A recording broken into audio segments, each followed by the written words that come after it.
Please বন্ধুরা কথাগুলো শুনে যাবেন, কি কথাগুলো বলে অবশ্যই শুনে যাবেন। আপনারা কথাগুলো শুনে গেলে আপনাদের জন্য ভালো হবে।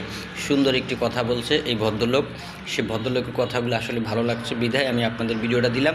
আর যদি আমার চ্যানেলে আপনারা নতুন হয়ে থাকেন তবে অবশ্যই চ্যানেলটা সাবস্ক্রাইব করে আমাদের সাথে থাকবেন। নতুন নতুন তথ্য আপনাদের সামনে তুলে ধরবো।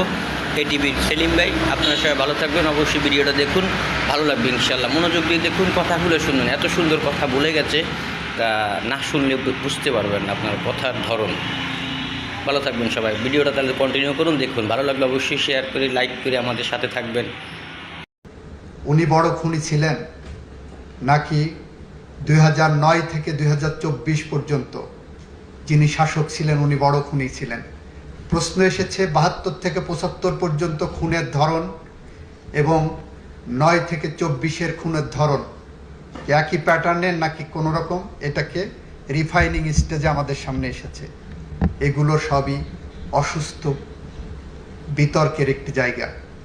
আমরা মনে করি বাংলাদেশের মানুষের জন্য, গণতন্ত্রের জন্য, বাংলাদেশের আগামী প্রজন্মের বসবাস করে দেওয়ার জন্য এমন একটি ন্যায় বিচার প্রতিষ্ঠা করা দরকার যে সমাজে খুনের রাজনীতি বন্ধ হবে।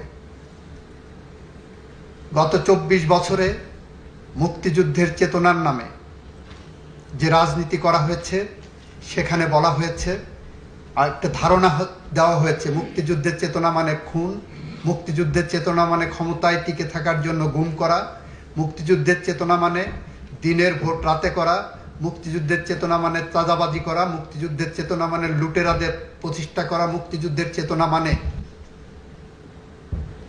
বিদেশে আমার দেশের লক্ষ লক্ষ টাকা, ডলার, পাউন্ড পাচার করে বেগম পাড়ায় বাড়ি বানানো। এমন একটি সমাজ ব্যবস্থার মধ্য দিয়ে একটি বৈষম্যহীন সমাজ প্রতিষ্ঠার জন্য জুলাই বিপ্লবের সময় যে আন্দোলনের সূচনা হয়েছিল শান্তিপূর্ণ আন্দোলন ছিল। দাবি উঠেছিল আমরা চাই এ সমাজ বৈষম্যহীন হোক, দাবি উঠেছিল এ সমাজ ন্যায় বিচার প্রতিষ্ঠা হোক, দাবি উঠেছিল এই সমাজে মানুষের অধিকার প্রতিষ্ঠা হোক, দাবি উঠেছিল এই সমাজে গণতন্ত্র প্রতিষ্ঠিত হোক।